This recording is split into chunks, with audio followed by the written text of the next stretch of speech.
Hey, what's up, everybody? Welcome to another fresh take. And today we're going to talk about a movie that I seen on Netflix. Seeing as how we are in lockdown mode, thought I'd drop in some of my Netflix queue watches. So I actually watched this movie like a while back. It's Spenser Confidential. The Mark Wahlberg and Winston Duke film. I think, if I'm not mistaken, because I read this somewhere, I want to say it's based off the old Spencer for Hire uh, series, and so this is the newest incarnation of that.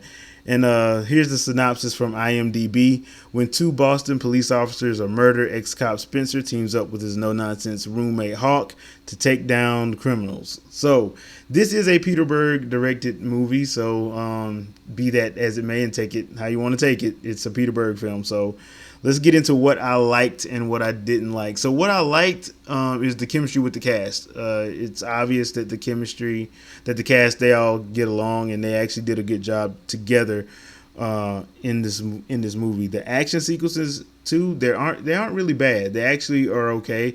You shouldn't be expecting John Wick in this, but they do a good job of showing some good action, some good fights. You can tell from the trailer that they had some very good action sequences going on in the film. The pacing also isn't bad. I never felt bored in the movie. There are parts where it kind of lulls a little bit, but they do always find a way to like either go straight into an action sequence or something funny happens, and it actually brings things moving at a good clip, a good pace. Uh, Other than that, there isn't like really a lot to like unpack here. The movie is short. It's not short, but it's not long. It clocks in under 2 hours, so that's a good thing. Just because of the way the nature of the film, there are some hilarious parts in, especially with and I hope I'm not butchering her name, but I think it's Lisa Sushinger. She's a comedian. If you have a chance, check out a couple of her stand-ups. They have them on Netflix. But she does a great job. She does a great job as the comic relief, angry love interest for Mark Wahlberg. So I like that and enjoyed that. But once again, that goes back to like the characters that they have in the film. I think they all do a good job. Now, what I had issues with, the main issue is basically the predictability of the actual plot and the story. It is predictable. I mean, you meet the main villain within the first 15 minutes of the film, and it's clearly that individual.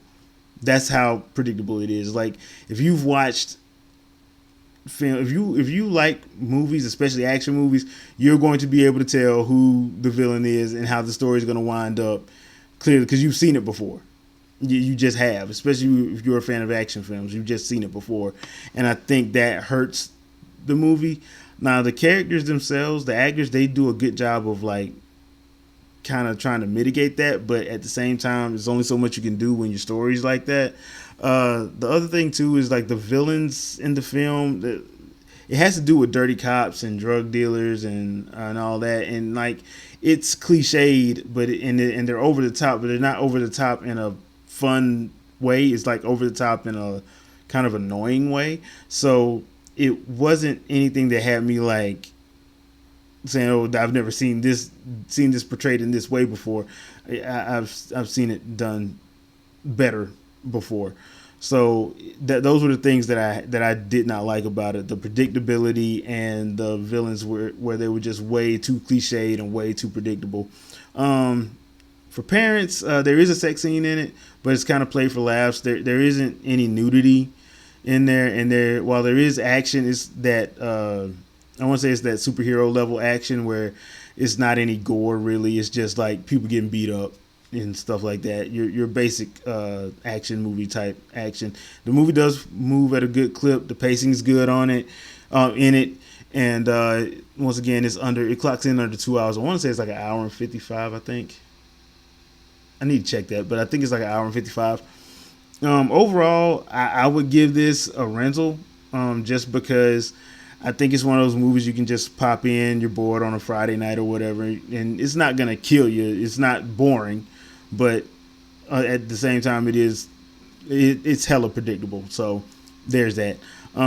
So have you seen Spenser Confidential? Have you watched it on Netflix? Have you had a chance to break into your Netflix queue, or at least try to whittle it down a little bit, since we're all on lockdown?